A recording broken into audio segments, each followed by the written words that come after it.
Creative Katie, Karen Birchall. Hi everybody. What you see here are some of the ICADs that I have created for the Daisy Yellow Index Card a Day challenge that was going through the month of June and July. We are almost at the end, not quite. I've really thoroughly enjoyed this. So these are the ones that I have created while being away from home, so that adds another twist to it. And my attempt at doing them was to use things from my stash, try different techniques again, and just rediscover certain things and give that a try. So you can see videos of all of these ICADs, and I will put a link in the iCard in the upper right-hand corner. And that will take you to the playlist on my YouTube channel where all the ICADs are. While you're in my YouTube channel, please take time to check out some of the other playlists. There's lots of videos there under a lot of different categories.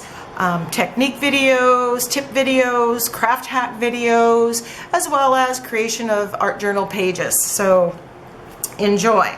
So I'm going to put these away. One thing I wanted to mention, on the back side of all of these, what I've decided to do is to glue, some of them aren't done, glue a color that matches from a jelly print so that it is done. I don't think I'm ever going to put anything on the back of that. I'm just going to have that there, and it allows me, if I punch a hole or however I choose to display these in the end, the other side has a nice finish from all my jelly prints. So it's a good way to use those jelly prints as they pile up, so then you have to go and create more jelly prints. So the reason you are not getting separate videos for all of these ICADs, 51 to 54, is due to technical difficulties. I made videos of all of them, and then when I was uploading them to my laptop, something happened and I lost all of them. So I decided, instead of just giving you pictured, I would do kind of a talk through. So this is ICAD number 51, and it's a very, very simple ICAD.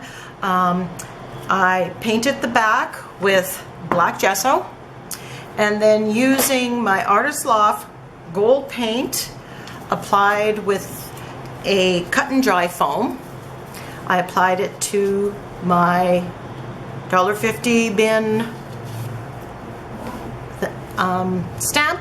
I just stamped in the gold, trimmed it in gold, and then I went to my quote binder.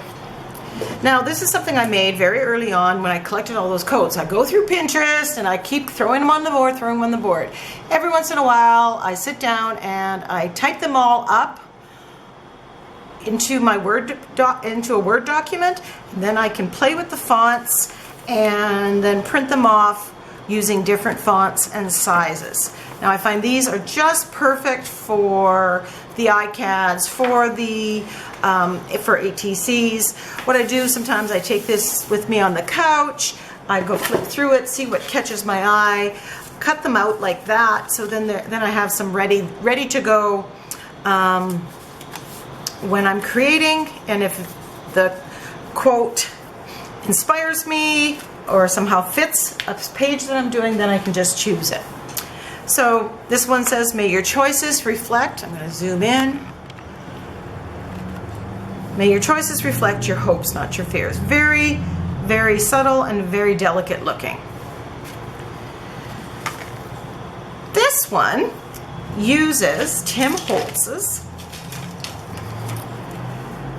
I believe it's called Starburst or Sunburst stencil, which was one of those things that I absolutely had to have. Now, what I used is I used this jelly print. Now, this jelly print is just on regular copy paper, and I created it using the bottom of a plastic faux crystal tray that I press into the jelly print with the colors. And you can see there's lots of colors and lots of depth in there, so I absolutely wanted to use that on one of my ICADs. So I adhered that with gel medium first.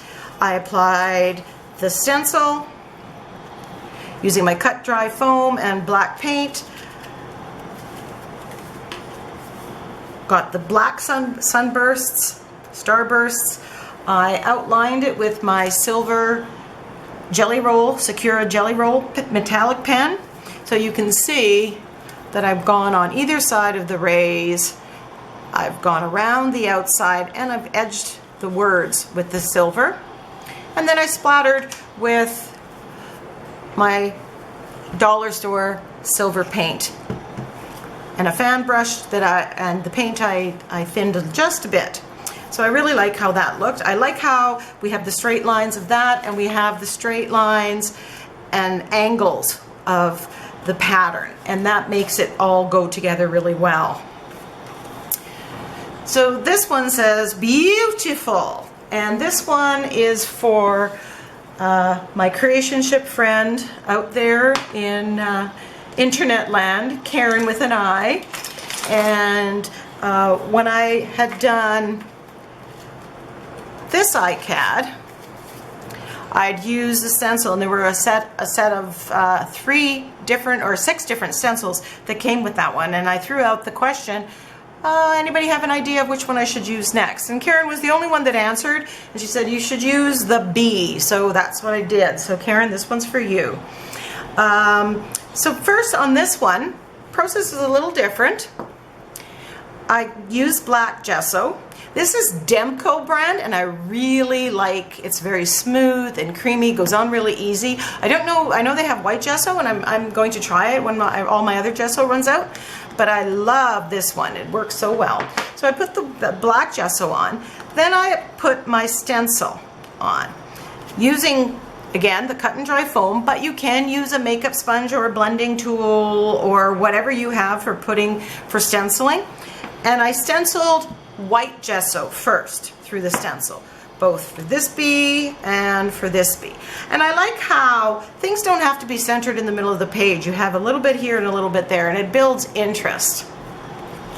So I put that. Once that was completely dry, I put the stencil back, and using my squeezed orange dilutions paint and my lemon zest, and again the cut and dry foam, I just stenciled the bee shape in. Once that was dry, and you can see if you get really close, it looks all yellow from afar, but there are bits and bites of yellow and orange in there. So once that was dry, I got out my Uniball Signo white pen, and I did the crosshatch on the wings, and I outlined the bee shape. It just needed a little bit more that crisped up the edges, because often when you stencil you get that stencil look, and I just wanted to tighten it up a little bit. Went around all of them. Then I got out my gold jelly roll and added just a little bit of highlights here and there, just to pick up a little bit of shine, and went around the outside edge. And you can't really see the shimmer on there. I also splattered with the yellow, the orange, and just regular white paint. Using my jelly roll pen, I just wrote the word beautiful and thickened up the phrase. So Karen, that one's for you. This last one is another one that I used. I started off with a jelly print, and this jelly print was on deli paper, so I did apply a coat of gesso first because I didn't want to see the numbers that are on the backs on these flashcards. So what I did is, using my white Stabilo, and they do come in other colors outside of black, I also have the blue one, and I wrote the word on the card, which was smile, on here. Then using my black Posca pen, I just went around it on there. Then I got out my round brush and some Prussian blue, which is it's a dark blue kind of midnight blue, but a little bit of teal in it. And I always find it's such a beautiful color, and you cannot get it in Liquitex at this time, or I haven't been able to find that in Liquitex. So I have the Grumbacher tube, and I just paint it in to thicken the letters. And that's a mixed media morsel, and you can go check out Cat Hands video for that. Then with the Prussian blue, slightly thinned, I use my stylus. And what you do to achieve that effect, and I'm just going to use my Dilutions paint. You kind of have to thin the paint. You just dip, I find a bigger ball would work. Dip it in the paint that's somewhat thinned, and you pull down and then push up, and you get a heart. Now the difficult part is, because there's a lot of paint there, you're going to have to allow some down and then up, and you have a heart. It's just going to take some time to dry, so you got to make sure you don't put your hand in it. And I like to let it dry naturally. If you dry it with a heat tool, it tends to dry differently, and you get kind of this bump in the middle. Try it, see what you like. It may not bother you. For the hearts, I didn't want to do it. If it's dots, I don't care.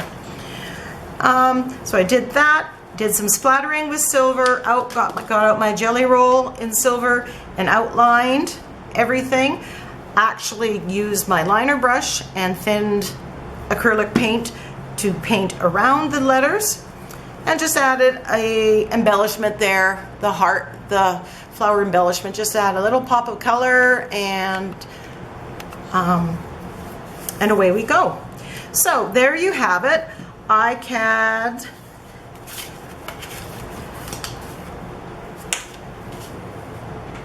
number 51, 52, 53, and 54. I will see you on ICAD number 55. Bye for now.